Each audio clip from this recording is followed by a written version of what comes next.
Olá, meu nome é Daniel Struck, sou diretor clínico e fundador aqui do canal PsiqueBuilder, e nesse vídeo nós vamos falar sobre a fluoxetina, mais conhecida nas farmácias como Prozac, lançada lá nos anos 80. Hoje, fabricada com outros nomes por outros laboratórios, mas esse é o nome mais conhecido. Lembrando sempre que esses vídeos da série de remédios não substituem uma consulta médica. Esses vídeos são informativos. Tem o objetivo de passar informação para que você saiba a medicação que você quer fazer, o que você já faz, e para que você faça um bom uso. Lembrando que a dependência de medicação ela é feita com o mau uso. Então, para começar ou para retirar a fluoxetina, você precisa sim passar por uma consulta médica. A fluoxetina, então, é um antidepressivo serotoninérgico, ou seja, ela vai fazer um efeito sobre a serotonina, conhecida também popularmente como o hormônio da alegria. Ela é uma substância, então, da classificação da ISRS, que são os inibidores seletivos da recaptação da serotonina.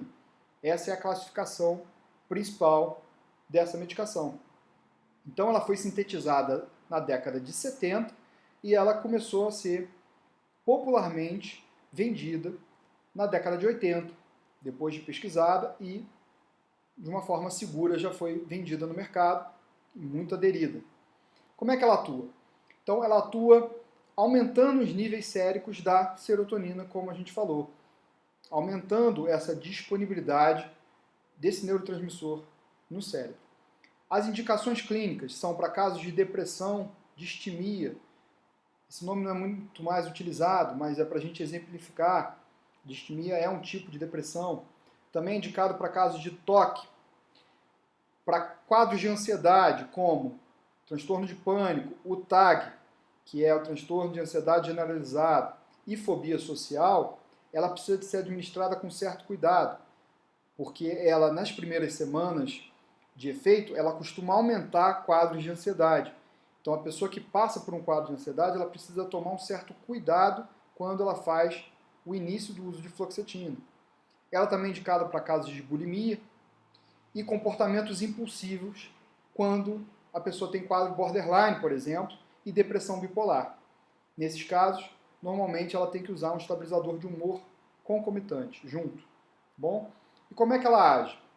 Então, ela aumenta o nível de serotonina entre os neurônios, nas sinapses neurais. Mas não é isso que faz com que você tenha os efeitos benéficos da fluoxetina. Então, esse aumento de serotonina, ele acontece quase que imediatamente depois de você ingerir. O que faz a pessoa melhorar de fato é uma alteração na membrana dos neurônios. E isso demora a acontecer mais ou menos de 2 a 6 semanas. Então, essa alteração na membrana e na velocidade de comunicação entre os neurônios, nas sinapses, é que faz o efeito que a gente espera da medicação. E isso demora.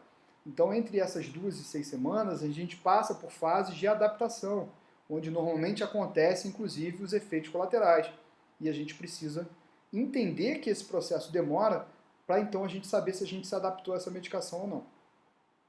Então, se a gente passa, por exemplo, por uma crise de ansiedade ou uma crise de depressão e a gente toma a medicação e acha que não fez efeito, pode ser por isso. A gente não pode esperar uma ação imediata do remédio porque ele não funciona dessa forma. Como é que são as doses da fluoxetina? Normalmente, as doses variam de 20 a 80 miligramas, mais ou menos dentro dessa faixa.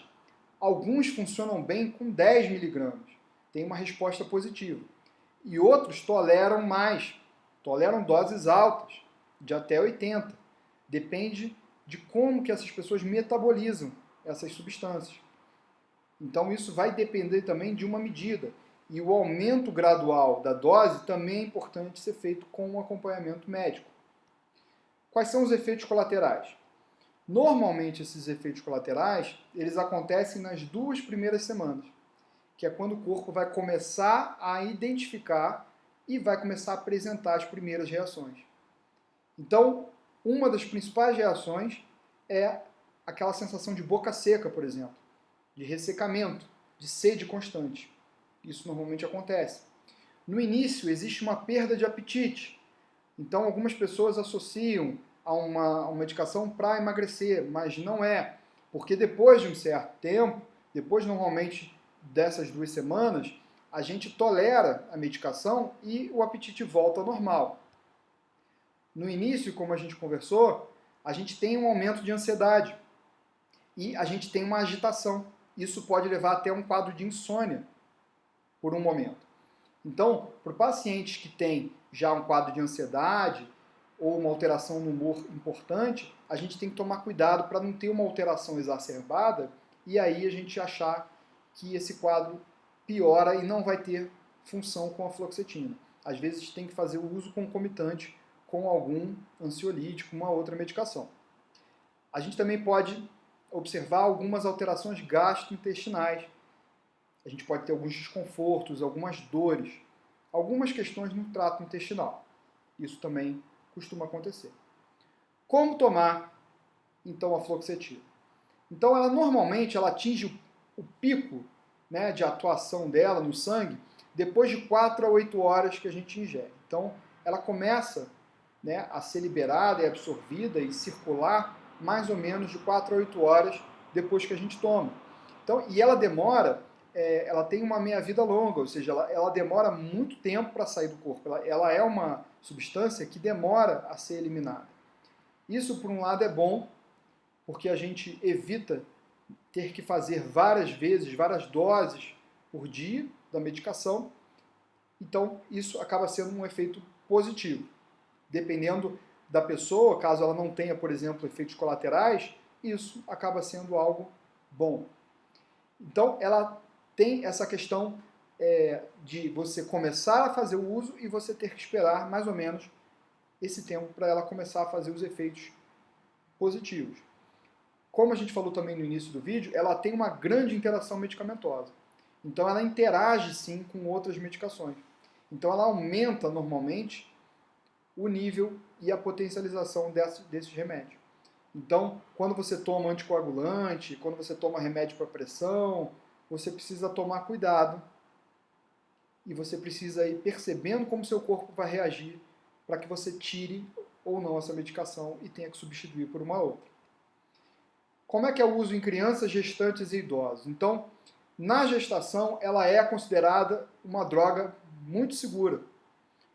Como ela é antiga e muitas mulheres que faziam uso da medicação engravidaram, a gente pôde ter uma população para estudar. Então, essas grávidas fizeram o uso, tiveram seus filhos, e a gente hoje pode ter uma amostragem para estudar e mostrar que a fluoxetina é uma droga segura para gestante. Da mesma forma, é uma substância usada em crianças. Essas crianças foram estudadas e hoje já se tornaram adolescentes, algumas até adultas, e já existe estudo suficiente que mostra segurança para o uso nessa população. Para os idosos, eles têm que tomar cuidado só com essa questão que a gente falou há pouco tempo, com a interação medicamentosa, mas também é uma droga segura para uso em idosos, porque já temos também bastante estudos com a fluoxetina. A questão medicamentosa talvez seja o risco maior. Por, normalmente, o idoso já fazer uso de outros remédios, ele precisa se atentar a isso. Então, a gente, apesar de ter a fluoxetina como uma substância antiga, hoje a gente tem antidepressivos que fazem ação na serotonina, na noradrenalina e na dopamina, por exemplo, que são considerados mais completos. Então, apesar dela ser uma droga antiga, ela é uma droga segura, considerada segura ainda e muito utilizada. Bom, espero que você tenha gostado do vídeo. Não deixe de se inscrever no canal, porque você recebe novas notificações. Deixe seu comentário e até o próximo. Um abraço!